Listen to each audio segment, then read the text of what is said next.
evening and welcome to WIAT 42 News Investigates. I'm Sherry Jackson. Thank you for joining us. Tonight, we bring you Dangerous Connection, our special investigative reports on just who might be communicating with your child on their tablets, their computers, video games, and their smartphones. If you're like a lot of people and Santa has wrapped electronics under your tree, do what the experts tell us. Go ahead, rip that gift open and put in those parental controls. It's a good time to do that, and you might even want to include a contract for terms of use in your house. When we first brought you these reports, we showed you how strangers can contact your child through most anything that connects to the internet, even in places you think are safe. And what's more alarming is your child may respond to that contact. We know because with parents' permission, we contacted their children on their smartphones to see how they would respond to an unknown number.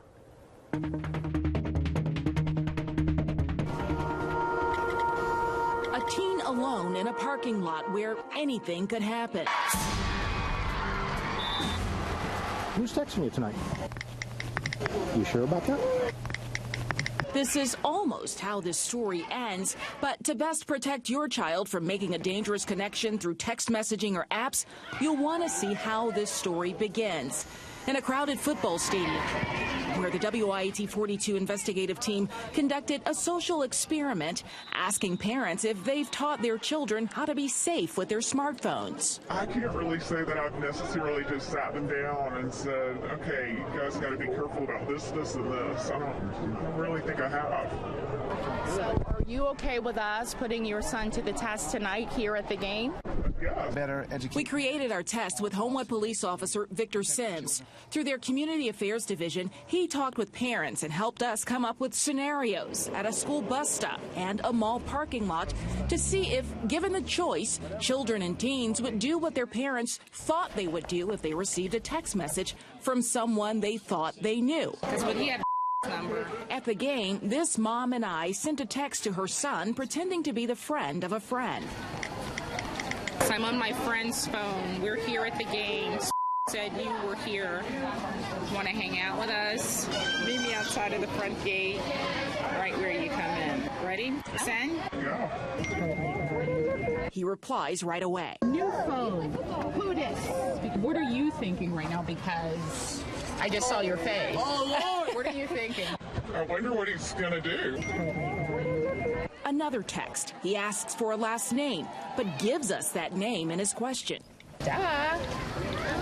Oh, you got the lingo and everything. But even that surprises you that he said he's communicating with us. Well, I guess he would be questioning it. I mean, I might even, if I thought somebody was sending me a text and maybe they got a new phone or something, I don't think that I would, without talking to them, go meet up with them or anything. So he says, yeah. Okay. So, wow. Okay, well, I guess he's on his way. So let's see. Wow, I clearly need to get with the program. Just never thought about that. We exchanged 2 more texts as our cameras watch him walk out of the bleachers, past his mom. There he is. He just saw me. He came. He's right there. So there he is. There he is right there. He's in the orange shirt. Oh, my gosh. She just looked at me and said, oh, wow, but he's still going. And back to where this story could have ended, except the stranger our team met was part of our experiment. Your mom and Sherry Jackson are out there.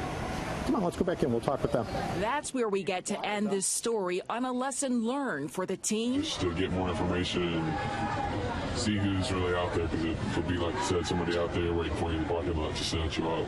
And his mom. I clearly need to be less naive about the phones and just assume that everything's going to be okay and speak with my children directly about this sort of thing and just get more informed. At least as informed as the people who use text messaging and social media apps to victimize children. Now, a new set of parents, a different scenario, and an 11-year-old. Take a look at how she responded to an unknown number contacting her on the school bus. We met at the family's house where Homewood police officer Victor Sims and I laid out the plan. I'm gonna pretend I'm Taylor. To test their 11-year-old daughter's smartphone savvy.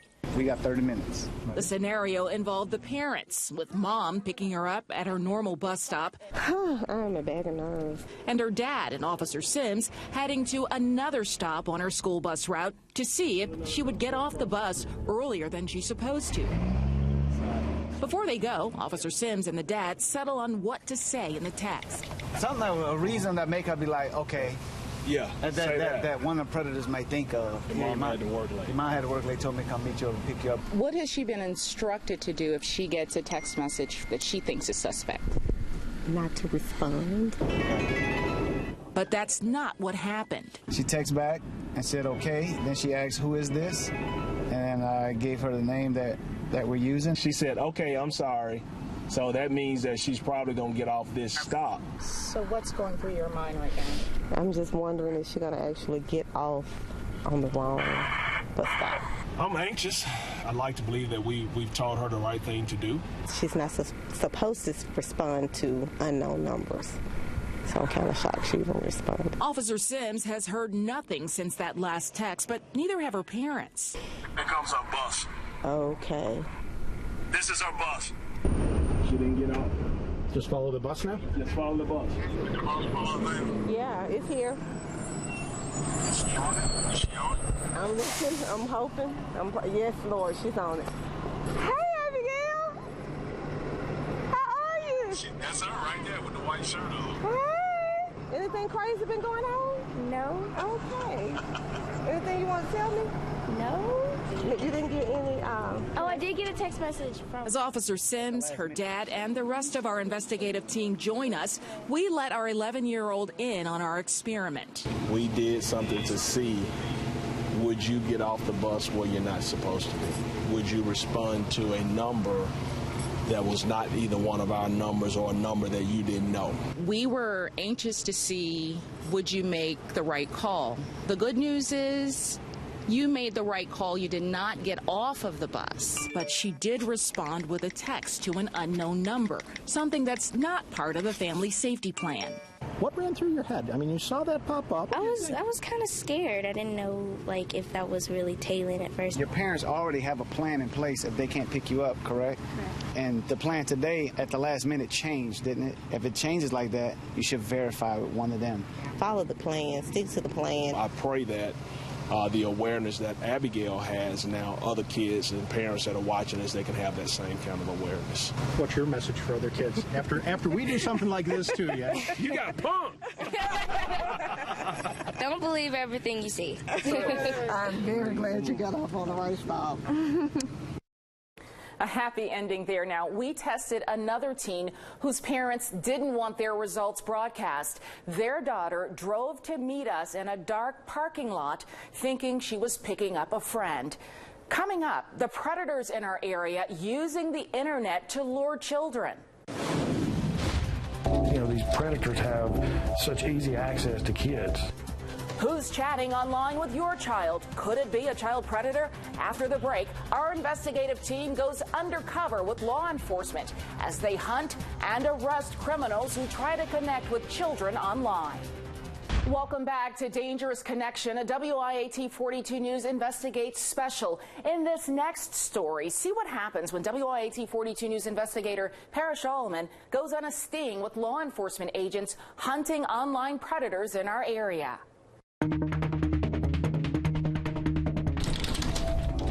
You know, these predators have such easy access to kids. As far as I'm concerned with what I've seen, no child is safe if they are online, and especially if they're unsupervised. I'm usually contacted by hundreds of men at a time. It's very frequent. It's very scary. It's in everybody's backyards. Text messages, social media, video games. These are the weapons of choice for online predators. The investigators who seek these kinds of criminals out say all they need to hurt a child is internet access. Working their way into that child's life, gaining that child's trust, gaining that that ability to move from stranger to friend. They'll ask personal, general personal questions for a short period of time, and then it almost always turns to sex. Last year, the state's Internet Crimes Against Children unit got 1,300 tips. That's more than 3 a day. Special Agent Walker says they go after predators they know have made contact with a child. Children that are currently being victimized, currently out there that need to be rescued out of that situation. We rode along with Walker's team as they investigated 2 suspected online predators who live just a few miles from each other in Shelby County. This man came home to find his house surrounded by state police with search warrants in hand. According to them, he's suspected of talking about sexually abusing children online and, even worse, trying to get kids to send him pornographic pictures. A short drive away, investigators arrested Terry Crumpton, 71 years old, and confined to a wheelchair. They took a computer as evidence. Special Agent Walker says he's charged with using the internet to try to lure a child into his home. That's correct. He was trying to entice a minor to his residence for sexual purposes. I also spoke with an undercover detective who actively tries to catch predators before they abuse children. He does it by pretending to be a child. They believe that I'm a 14, 15-year-old child. They'll initiate a meeting for sex and show up. The detective says by getting suspected criminals to come to them first, they're saving lives. We've arrested some that had what we call rape kits in their cars, which is, like a rope, duct tape, razor blades, box cutters. If this had really been a child, we would have, at the very least, been working a rape. At worst, probably a homicide, possibly.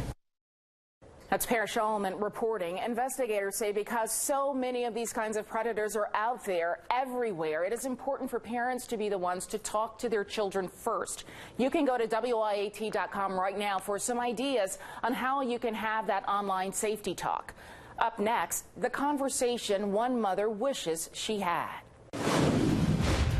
I feel partially to blame, not for what happened to her, but for not understanding what was going on in her life. Still ahead, a family paid the ultimate price for not knowing who their daughter was talking to online. You're watching WIAT 42 News Investigates, coverage you can count on. This is Sydney Sellers. Her parents described her as the perfect daughter, athletic, smart, and active in her church. Sydney's life was one her mother admired and followed on Facebook.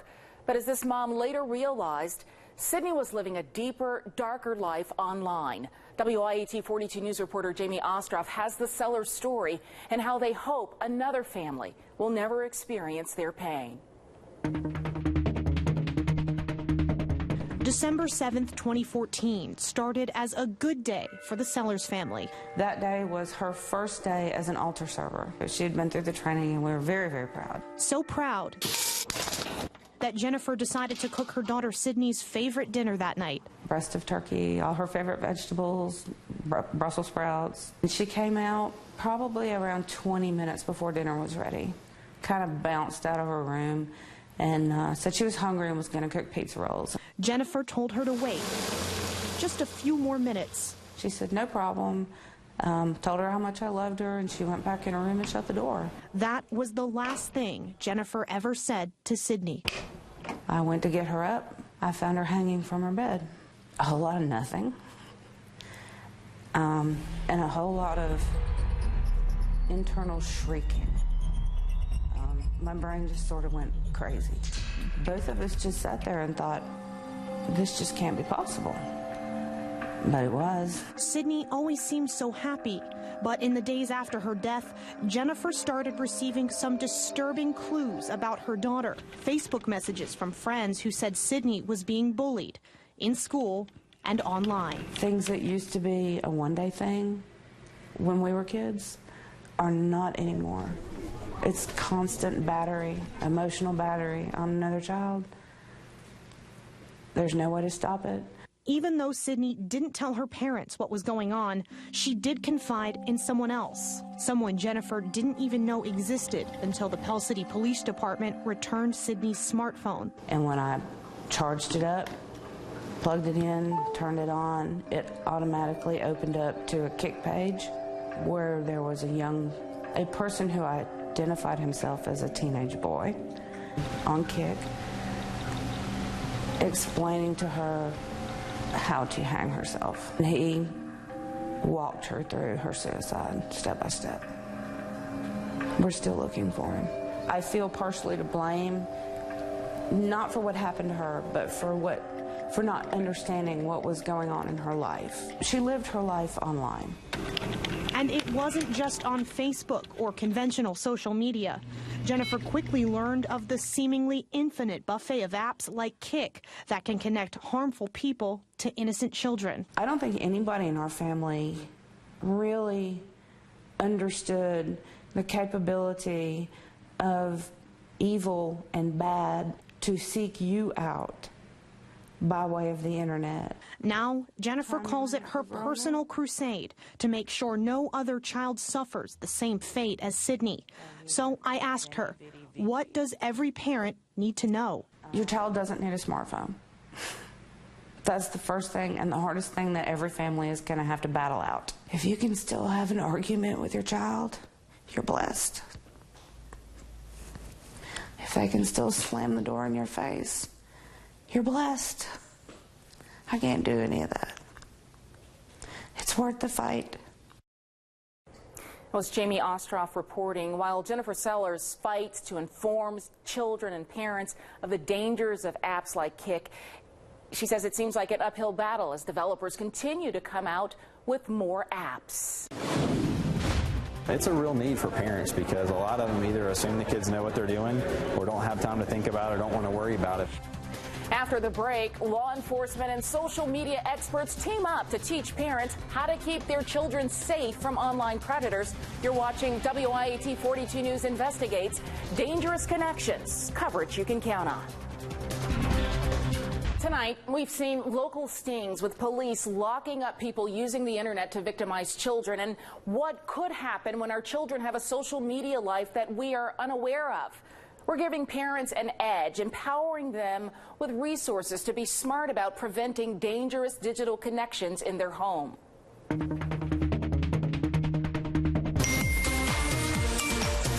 When it comes to digital and mobile devices, teens and tweens have no problem keeping up. I'll check my Instagram, Snapchat, Kick, Twitter, Tumblr, Fine. But parents are another story. In my research for this story, I came across moms and dads, even grandparents, just trying to keep up. Their eyes glued to the screen in this library and on the stage at this church, where presenters taught the importance of social media and internet safety. It's information parents are desperate to find in one place. It's a real need for parents because a lot of them either assume the kids know what they're doing or don't have time to think about it or don't want to worry about it. Andy Wilbanks is the youth ministry leader at Hunter Street Baptist Church, where they brought in national speakers to address local parents about a global issue. It's come to the point where parents just have this question really of what do I do now? And here's what's interesting. That's going to change tomorrow. That's why there's so much trouble that we see. This digital citizenship workshop at Simmons Middle School is a 2-hour crash course for parents to make sure their middle schoolers do the right thing with those devices. We really don't know what they were doing on the phones, and that's one thing we're trying to, and the iPads, we're trying to keep the parents up to date exactly to how things work, because when you put a device in a child's hand, you need to know how it works. The National Center for Missing and Exploited Children found most sextortion cases occurred via texting and social media apps. And sometimes the digital dangers are self-inflicted, like what happened in Cannon City, Colorado this month, where children exchanged hundreds of nude selfies hidden in a secret app on their cell phones. An Alabama district attorney warned parents about it here in September. You really got to ask yourself, and in your child is, why didn't you want me to see these photographs? I just can't imagine the need for having an additional vault on your phone through a calculator for photographs. So what do you need to look for? So there's a lot of them out there that are very inappropriate. In certain times of the evening, if you see a Meagle or a Uvu, they get very, very graphic after, say, 9 o'clock. Matt McKee with Parent Chat says watch out for any app that supposedly disappears. He told this audience to beware of Snapchat. Another one of those apps is called Yik Yak. Okay, so you have Snapchat. Yik Yak is another one. So if you go home tonight and you see Yik Yak on your student's device, that is another app where things vanish. He also says pay attention to secret vault apps like Poof and My Calculator Plus, as well as dating and hookup apps that use your location, like Tinder, Blender, and Down. Parents should watch for video messaging apps like Kick Messenger, and he cautions against an app called Whisper. Whisper also has a location feature. So I can see, all these different people, and people are using it even though it's anonymous to then pose as different people, and they're showing up, and that's how abductions and some other stuff are happening. Meaning those scenarios we first presented to you earlier this week on WIAT and our social experiment could really happen. Now, since our report aired, new apps have been circulating at area high schools that have caused a concern about bullying. John Carroll High School called an assembly of the entire student body this month. They sent a letter to parents saying that students were using some of those anonymous apps, in this case Secret and Brighton, and saying harassing things about other students. And at Hoover City Schools, tech coach Jeff Richardson says there is concern over an app called After School that opens with a provocative photo asking students to verify on the Facebook school network. Ultimately, it blocks out parents, anyone in a community other than the students, to be able to see what's taking place in the app. John Carroll's Dean of Students says it is imperative that parents talk to their children about those apps. We have much more information on our investigation at WIAT.com, including a contract that you can use to help set parameters with your child and their devices. There's also information on a new device called Circle with Disney that allows you to monitor the content coming into your house over the internet on every device in your house. Thanks for joining us for this special WIAT 42 News Investigates Dangerous Connection. We do hope that you and your family have a very safe and Merry Christmas. Have a good night. This is a CBS 42 special report. April 27th, 2011. A date branded into the hearts and minds of all who call Alabama home. Ran inside, and I still didn't really take it as serious as I should have. We're like so scared. Everybody's heart's just beating. This historic act of Mother Nature carved a path still visible 1 year later. The only way I know I survived is God was standing there. This is as violent as it gets.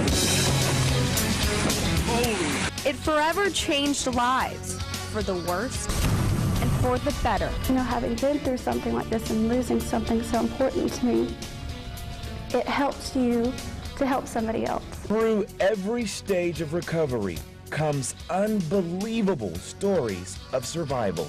He was as high as like the power lines over there. It was just like a rag doll. I mean, he was just in it, just being tossed and thrown. The people of Alabama have shown their strength through attitude and action. Survivors believing in each other to get through one of the worst disasters in our nation's history. When something like that happens, folks tend to forget all their petty differences.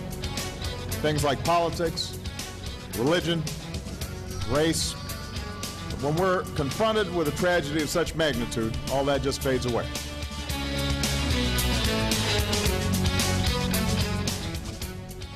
And welcome in as you are looking live at a picture of one of the most devastating communities following that massive tornado outbreak 1 year ago today. We are in Pratt City, Alabama, northwestern corner of Birmingham. Many areas have seen progress, still many are struggling. Welcome into this very special edition of Wake Up Alabama on April 27, 2012. I'm Stephen Houck. And I'm Brooke Smith, and we are live in Pratt City. I'm Rick Jackson. It is hard to believe a year has passed since the tornado outbreak of 2011. And I'm Kaylee Dion. We all remember last April like it was yesterday. And as we look back, we're also looking forward at the progress that has been made the last several months. And let's get a check of our forecast as well, as we have a night and day difference in the forecast compared to last April 27th. At this time, we were dealing with a squall line moving through today. Very calm, very quiet start to this Friday, April 27th. We will have a full look at your forecast and looking to the weekend coming up. All right. Well, thank you so much, Kaylee. You know, the past 12 months have undoubtedly been rough for thousands across the state. Yeah, looking back, we remember those lost on April 27, 2011. More than 60 tornadoes touched down that day, made for the second deadliest tornado outbreak and the third worst natural disaster in U.S. history. The outbreak is also one of the costliest disasters in U.S. history, with damage estimated at about $11 billion. Those tornadoes killed more than 300 across the Southeast, 254 of those from right here in Alabama. This week, Governor Bentley went back to some of the worst hit areas to see the progress of rebuilding and recovery. And our long-term recovery is doing well. I mean, we've got a ways to go. There are people out there that are still hurting. There are people who are coming off of their FEMA assistance, and you know, they need a place to live. But we were able to clean up the debris so quickly that many people were able to rebuild their homes without us having to have temporary housing. It's easy to see the rebuilding process is underway in Birmingham's Pratt City. And even an EF4 tornado slammed to this community, leaving piles of rubble everywhere you look. Still so much damage here today, some of it still almost unchanged. Yes, Birmingham Mayor William Bell says the recovery and rebuilding progress has not been perfect, but it is happening. I won't say happy. I will say that under the circumstances, I'm pleased with where we are, but I know there's always room for improvement. But even with all the progress that has happened in Pratt City, some neighbors say the process, though, is not happening fast enough. Yeah, CBS 42's Caitlin McCauley shows us some of the frustration that still lingers after the storms. We've had a lot of people come in, don't get me wrong, and we're very happy. But at the same time, just ride around and look at it. The scene bears witness for itself. Vincent Coleman travels to Pratt City to help clean up tornado debris and damage that still waits for attention. He says they run into complications with getting help from FEMA for his grandmother's house since it was vacant when the tornado tore through. I try to be patient and understanding because I do realize there were a lot of people that devastated. We lost an aunt down the street here. Hey, there's a woman over here. Where? Right down there. She was in the house and she was gone with the house, so we understand that there are a lot of other people. Coleman and his cousins spend their extra time selling the metal they can salvage after burning scrap. I know it's going to take time, but I could see it being 5-10 years before it gets completely back up. This is our Katrina. You know, in my point of view, this is like Hurricane Katrina that was in New Orleans. For Wake Up Alabama, I'm Caitlin McCulley. When the tornado roared through Pratt City here, there was no time for even firefighters to think about their own family. Yeah, they immediately jumped into action. They watched the storm from their home away from home, fire station number 18. The station was not spared in the storm, though it was hit and sat in ruins for months, while firefighters were forced to relocate into a temporary home. You know, some people were thrown out of their cars who was caught driving along the roads. You had kids that was thrown around in the apartments. We had 2 people that we actually had to pull out of over in the apartments over here. She stayed on the bottom floor and the top floor collapsed down on top of her. You could have been gone here, but you know, thank God for his mercy, you know, that we're still here. When I saw it on TV afterwards and I saw how big it was, that's when the reality set in. A new building is under construction on Dugan Avenue. Today will be filled with events happening all day in several communities across the state. Yeah, here's a look at just some of the events. And again, there are many that are happening today. These are scheduled for specifically in Jefferson County. Beginning at 5 o'clock this evening, Mayor William Bell of Birmingham will honor first responders in Pratt City. Ruben Studdard is set to perform. The event is right here where we are, the corner of Dugan Avenue and Hibernian Street. At 7, Bethel Baptist Church in Pratt City is sponsoring the From Devastation to Destiny concert at Fair Park Arena. Gospel legend Dottie Peoples will perform at the free concert. Also at 7, the God of the City ceremony will be held at the First Baptist Church of Pleasant Grove. Mayor Jerry Brazil will be at the events. And you know, it is just almost eerie out here this morning. I know the weather is fine, very different, but it just feels like a eerie calm. Yeah, very, very true. But we are so thankful with what's going to be going on today, all these events we're talking about, that the weather is such a stark contrast to 1 year ago today. Oh yeah, we have all of the events and even the cleaning up that's still going on. And those, you know, their lives are just going to school and work. This forecast is just beautiful today. We're going to have some clouds around, but the good news is we may have an isolated thunderstorm, but other than that, no severe weather expected here in central Alabama, and it's just take a deep breath. It's nice to be able to look at this day in a calm manner today than to have to worry about a severe weather scenario and very similar to last year. So now let's move on to what you can expect for the rest of the day today. You may want to just grab a light shawl as you head out the door this morning.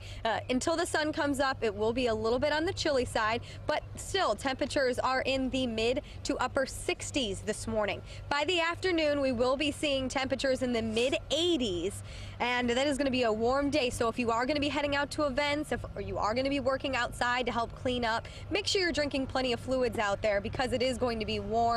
And in between, when the sun comes out of the clouds, we will be seeing a very warm feeling from the sun there. But all the way through the 7-day forecast, you can see their temperatures staying in the mid to low 80s. So it's going to be a rather quiet forecast. Yeah, and that is definitely a welcome, a blessing. Yes, a blessing for today. You know, Mother Nature can strike anytime, anywhere. You just never know. Yep, that was very evident when we hear the story of local DJ Chris Coleman. And Rick Jackson joins us now to share his story, what he's gone through in the past year. You know, Chris Coleman is known on 98.7 KISS FM to give his listeners exactly what they need, that nice, smooth music, nice conversations to get through their day. I mean, he's also known to give back to the community, especially around Christmas time, giving back to those children in need, those presents. He personally delivers himself. But a year ago on this very day, the man who'd given back to so many found himself in need. Chris Coleman is here with you. This is exactly where 98.7 KISS FM's Chris Coleman was on the afternoon of April 27th, 2011. They came upstairs and the police started to say, we need everybody off this floor now. The tornado is now in the Bessemer, Hueytown, Pleasant Grove area, and I went to panicking. The Pleasant Grove area, where he and his family had resided for years. Now, in the wrath of a treacherous storm, his 2 teenage daughters were home alone. I got one phone call from my neighbor that's around the corner from me. And he said, Chris, we've been hit. I'm going to check on your girls. Luckily, Chris's children secured themselves in the basement, and after nearly 4 hours, he was reunited with his family. As for his home, I was like, oh my God, like my whole top level of my home was gone. One of Birmingham's most loved DJs had lost all of his possessions. He and his family were displaced for several months. All of my bosses, my general manager, my program director, they were like, hey man, look, you got a family to take care of. Take care of your family. That's the most important thing. But it wasn't long before he got right back into his passion, being a voice of the community. And that community stepped up to help, especially his church family. The original house stopped here. Today, a year later, Chris and his family are settled into their new, beautiful home on the very same property. This was a family effort. You know, only thing I wanted out the deal was my man cave. That wish was granted with many others. Yet, looking back on everything, painful images remain. Remember the lady got killed with the baby? That was 2 doors down from me down here on this side. All in all, this tragedy, he feels, has brought an entire community closer together. That's all God wants you to do, is just intermingle with your fellow man. I guess that's what happened here. You know, I asked them through all of this, like, Chris, how did you get through? How did you make it? Being the man, the pillar of the family who had to stay strong. he did not hesitate to say, God, it was my faith that got me through this. And you know, today he's bringing the community together. He's spending the entire day broadcasting live from 98.7 KISS FM in Pleasant Grove, that area that affected so many people, to kind of like pass along hugs and great conversations and good food. So, you know, I'm glad that he is going and built back in Pleasant Grove, because I know there are some people who won't go back because of what happened a year ago today. So it's nice to see him rebuilding on that same property. And this is why the state of Alabama will never go down, because of that heart and that drive and that strength. Absolutely. Fantastic story. Thank you, Rick.